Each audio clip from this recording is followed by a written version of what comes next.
The one man Lorne Greene quietly hated, and why Hollywood never knew.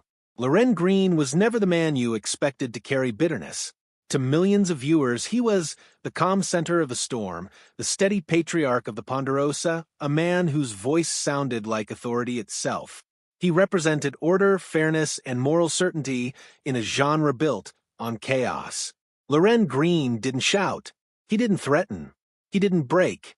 At least, not where anyone could see. But behind the quiet dignity and controlled presence was a truth almost no one talked about. For years, Lorne Greene carried a list in his mind. Not written, not spoken. A list built for moments when respect was stripped away, when his life's work was reduced to a punchline, when Hollywood reminded him that legacy could be erased with a single sentence. He didn't lash out. He didn't retaliate. He simply remembered. And the people on that list were some of the most powerful names Hollywood ever produced. John Wayne, the sentence that never faded. If there was one name no one expected to appear on Lorne Greene's private list, it was John Wayne. Wayne wasn't just a movie star. He was the West. To audiences, he embodied dust, blood, and unfiltered masculinity. And to Lorne Greene, he represented something even more dangerous, an authority that could redefine reality with a few careless words. It happened in April of 1966 inside the Beverly Hills Hotel. The room was packed with journalists and cameras, and John Wayne stood at the center like a general surveying his territory. When a reporter asked whether television westerns were hurting the genre, Wayne didn't pause. He didn't consider nuance. He leaned forward, raised an eyebrow, and delivered a line that detonated quietly but completely. If you want the West without blood or guts, watch Bonanza. Laughter erupted. Not polite laughter, explosive, knowing laughter. Someone shouted that it was going straight to the front page, and it did. By evening, the quote was everywhere. Lorne Greene discovered it printed on newspapers stacked outside his dressing room door. A crew member later said Greene didn't tear them up. He didn't curse. He just stood there, reading the words again and again, absorbing what they implied. Bonanza wasn't just a show to him. It was a philosophy, a belief that strength didn't require cruelty. Wayne hadn't critiqued the genre. He had publicly framed Greene's life's work as inferior. Weeks later, the wound reopened. At a charity banquet, surrounded by donors and studio executives, Wayne spotted Greene and approached him with a booming laugh. He slapped Greene on the back and declared, loud enough for the room to hear, "TV cowboys have it easy, pal. Try real dust sometime." The laughter returned. Greene smiled politely, but those close to him noticed something change in his eyes. The aftermath was swift. Radio hosts mocked Bonanza. Columnists compared the two men mercilessly. Wayne as authenticity, Greene as compromise.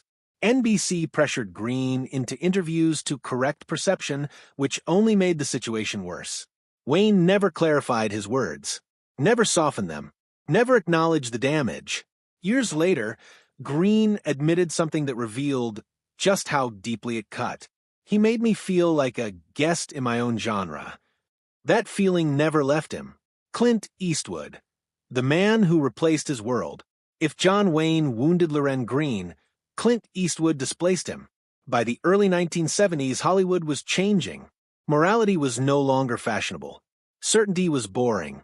And Clint Eastwood was the symbol of that evolution, cold, quiet, and unapologetically ruthless. The moment that began Greene's resentment happened in late 1971.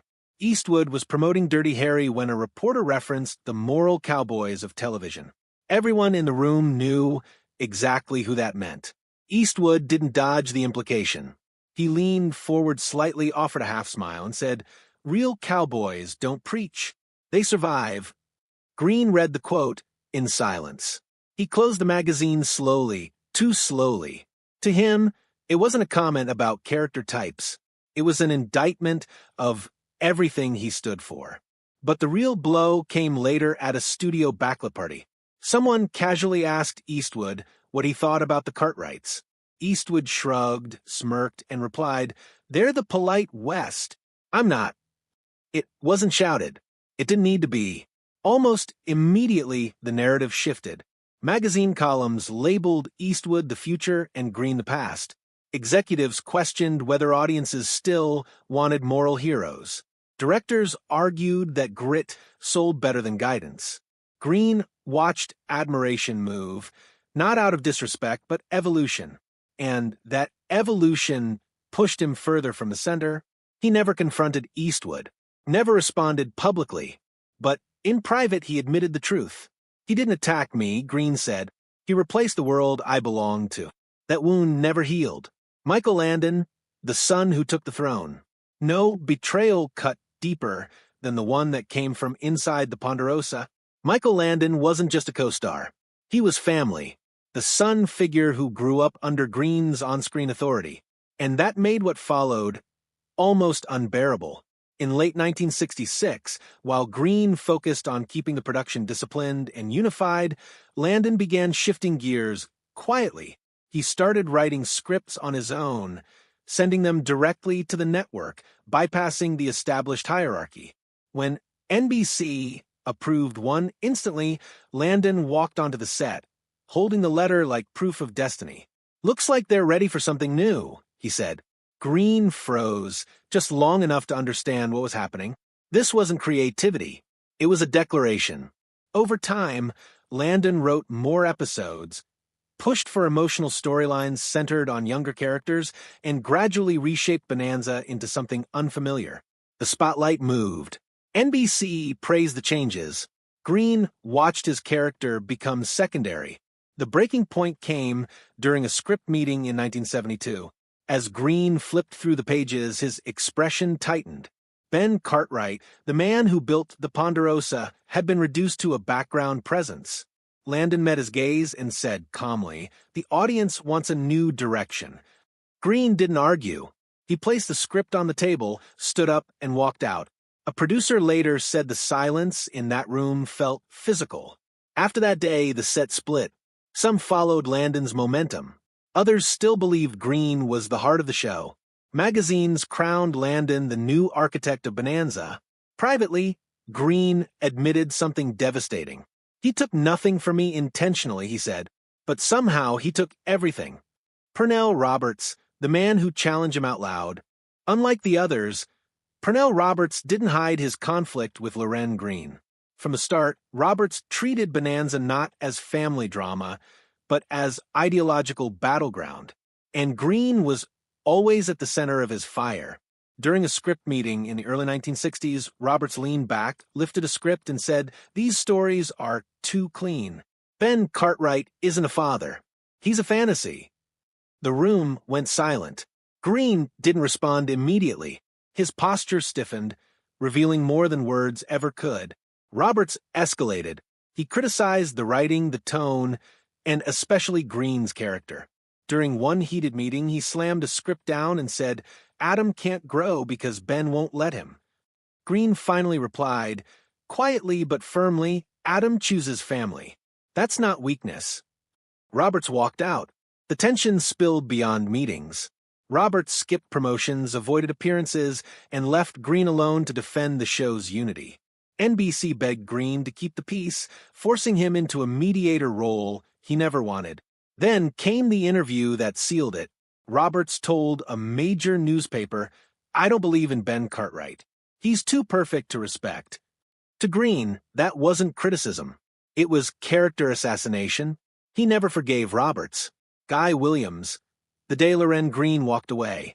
The final name on the list wasn't the most famous, but it tested Greene's discipline more than any other. Guy Williams arrived for a guest role in late 1967 with spectacle instead of humility. He tipped off photographers, arrived in a convertible, and treated the set like a premiere. Crew members whispered. Greene watched quietly, jaw tightening. Then came the retakes. Endless retakes. Williams demanded adjustments, not for performance, but for vanity. He repositioned lighting, angles, even Greene's body placement. During one scene, Williams declared, "We'll redo it. My character leads this moment, not Ben Cartwright." Greene didn't argue. He stared. The breaking point came midweek when Williams halted a scene and announced, "This doesn't showcase me properly." Greene turned, placed his hat on the table, and walked off the set without a word. Production stopped. Executives scrambled. Williams downplayed it. But everyone understood. He hadn't bruised Greene's ego. He had violated Greene's principles. Later, Greene summed it up simply. Some people don't break rules, he said. They break the room. The quiet truth. Lorne Greene never fought back publicly. He never wrote tell-all memoirs. He never exposed anyone. But silence doesn't mean peace. Hollywood didn't just test him. It taught him that dignity often comes at the cost of being misunderstood. And while others chased relevance, Greene protected something rarer. Respect. So was his anger justified? Or was he simply a man outpaced by the world he helped build?